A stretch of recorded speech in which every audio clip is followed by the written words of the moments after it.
कालच मला वाटतं सुनील तटकरे साहेब येणार होते, त्यांच्याकडनं बाकीची माहिती मिळालीच असेल. आम्ही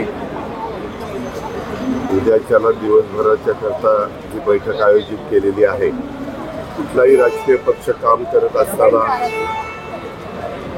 मधून शिबिरं घेऊन त्याच्यामध्ये काय पक्षाची भूमिका आहे, काय उद्याच्या काळामध्ये आता स्थानिक स्वराज्य संस्थांच्या निवडणुका येऊन थांबलेल्या आहेत.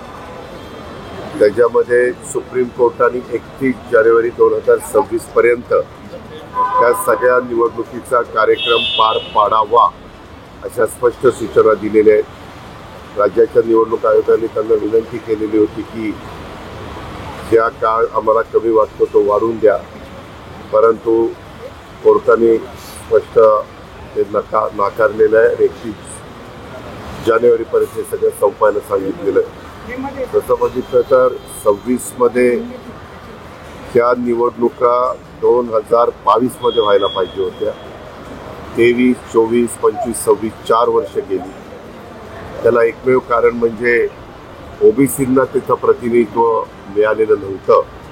SC, ST आणि ओपन कॅटेगरीतल्या पुरुष महिलांना प्रतिनिधित्व मिळत होतं आणि समाजामध्ये ओबीसी वर्ग पण पर्सेंटेजचा विचार करता मोठा आहे आणि म्हणून अनेक राजकीय पक्षांनी त्यावेळेस सरकार पण उद्धव ठाकरे साहेबांचं सरकार त्यावेळेस होतं, कोर्टामध्ये गेलेलं होतं आणि त्याचे निकाल लागायला त्याच्यानंतर लोकसभा झाली, विधानसभा झाली आणि एवढा काळ त्याच्यामध्ये गेला.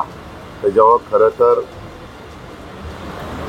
ज्यांना आमदारकी खासदारकीची संधी मिळत नाही अशा लोकांना जिल्हा परिषद, तालुका पंचायत, नगरपालिका, महानगरपालिकेमध्ये संधी मिळाल्यानंतर त्यांना त्यांचं काम दाखवता येतं. ह्याच्यातूनच पुढं विधानसभा, लोकसभा, विधान परिषद, राज्यसभा हे जे वेगवेगळे प्रतिनिधित्व करणारे लोकप्रतिनिधी त्या ठिकाणी मिळतात, उमेदवार मिळतात. अशा प्रकारची आजपर्यंतची परंपरा आहे.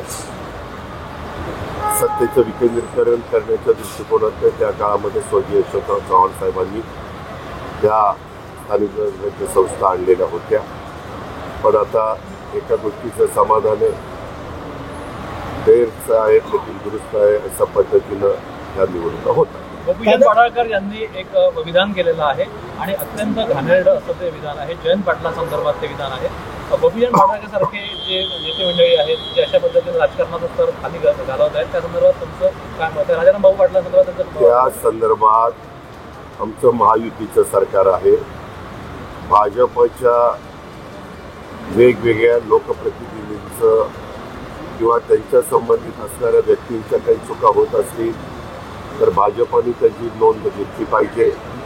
राष्ट्रवादीच्या बद्दल असेल तर आम्ही लोकांनी नोंद घेतली पाहिजे आणि त्याच्यातनं भूमिका स्पष्ट केली पाहिजे. आणि शिवसेनेच्या बद्दल काही झालं तर शिंदे साहेबांनी ती भूमिका स्पष्ट केली पाहिजे. याबद्दल मला काहीही माहिती नाही आहे, कारण मी आज सकाळपासून वेगवेगळे कार्यक्रम होते आणि आत्ताच तुमच्या पुढं आलो. बऱ्याचदा तुमच्यासारखे पत्रकार मित्र एखादी गोष्टीची पूर्ण माहिती आम्हाला नसताना एकदम अचानक अशा प्रकारचे प्रश्न विचारतात.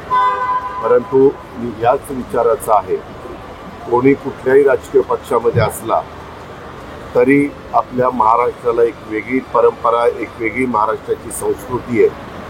जे पहिले महाराष्ट्राचे मुख्यमंत्री म्हणून स्वर्गीय यशवंतराव चव्हाण साहेबांनी सुसंस्कृतपणा हा राजकारणामध्ये दाखवला गेला पाहिजे आणि प्रत्येकाने बोलत असताना, वागत असताना त्यामध्ये अशा प्रकारचे कुणाला स्टेटमेंट अतिशय वेदना देणारे असतात, अशा पद्धतीचे स्टेटमेंट हे करू नये.